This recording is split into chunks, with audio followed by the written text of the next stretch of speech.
Assalamualaikum warahmatullahi wabarakatuh.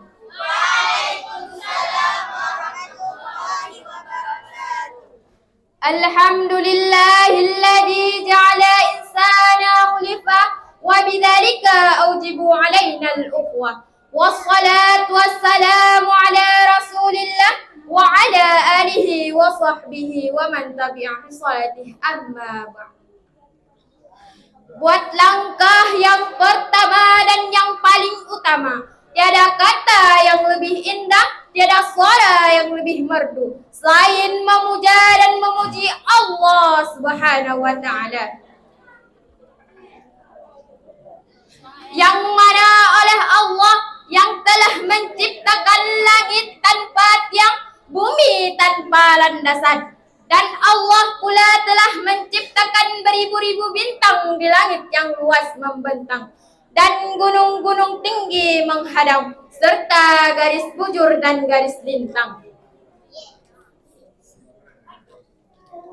Selawat beserta salam, mari sama-sama kita sanjung sajikan kepada pemuda padang pasir, penghuni padang Sahara, yang dulunya diusir, sekarang dicari bagaikan permata.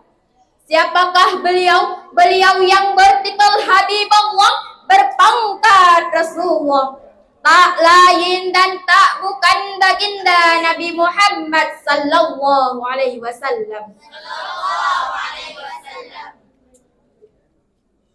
Yang mana oleh beliau yang telah membawa kita dari zaman jahiliyah hingga zaman Islamiyah, dari zaman makan terasi hingga zaman makan spaghetti, dari zaman naik unta hingga zaman naik Avanza.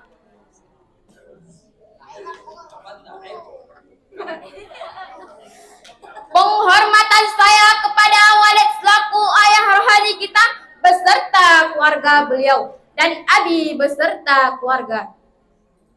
Dan yang saya hormati kepada seluruh dewan juri yang rela meluangkan waktunya untuk hadir di malam yang berbahagia ini. Dan penghormatan saya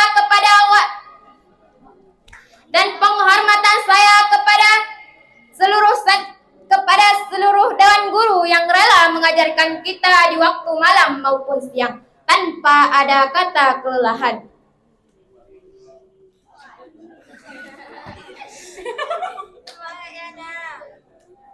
Dan yang saya muliakan kepada seluruh santriwan dan santriwati yang masih bernaung di daerah Kemaral Al-Aziziyah.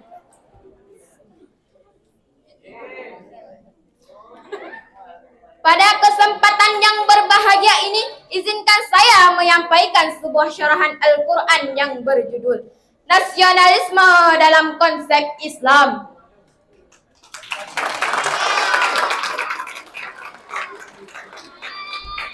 Dengan landasan Al-Quran surah An-Nisa ayat 59 yang berbunyi, A'udzu billahi minasy syaithanir rajim. Bismillahirrahmanirrahim. Ya ayyuhalladzina amanu athi'u Allah wa athi'u Rasul wa ulil amri minkum.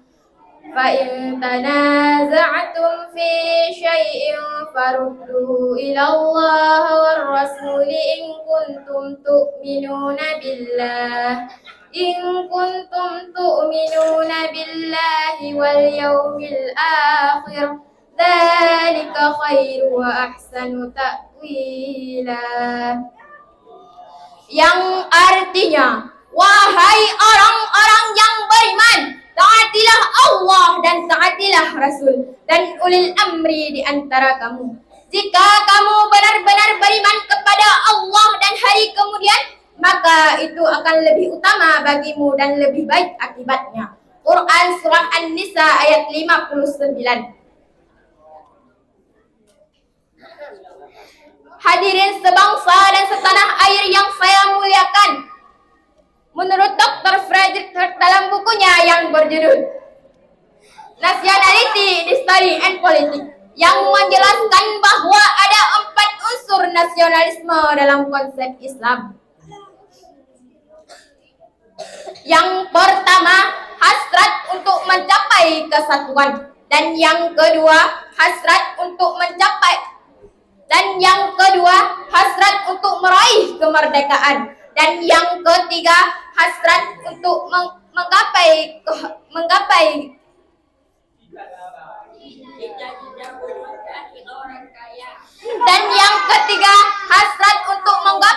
keaslian, dan yang keempat, hasrat untuk mendapat kehormatan bangsa.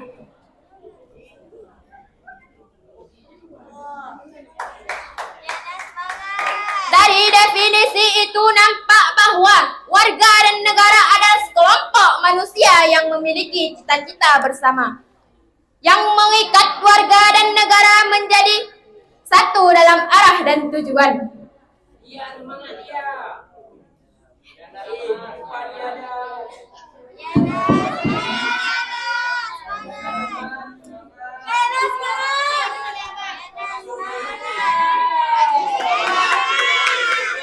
Dan memiliki sejarah hidup sehingga tercipta rasa senasib kepenanggungan. Oleh karena itu, paham rasisme merupakan paham yang sangat paradok dengan konsep nasionalisme. Hadirin yang dirahmati oleh Allah, kita sebagai warga negara Indonesia sudah tentu merasa bangga dan mencintai negara ini.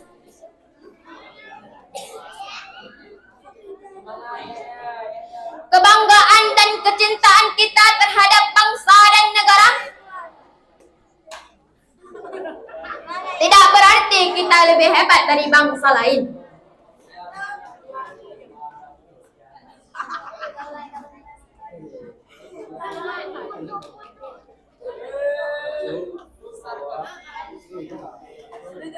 Islam melarang kita memiliki semangat chauvinisme, yaitu semangat nasionalisme yang berlebihan. Islam menuntun kita memiliki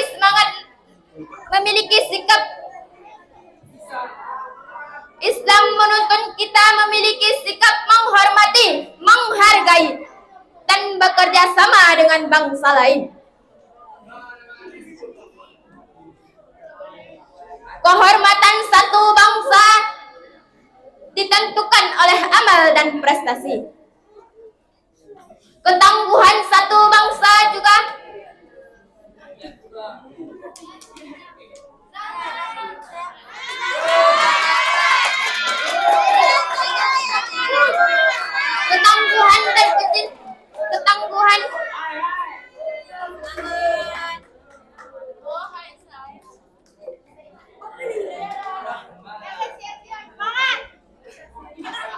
hanya di sini yang dapat saya sampaikan, lebih dan kurang mohon dimaafkan. Wabillahi taufiq wal hidayah. Wassalamualaikum warahmatullahi wabarakatuh.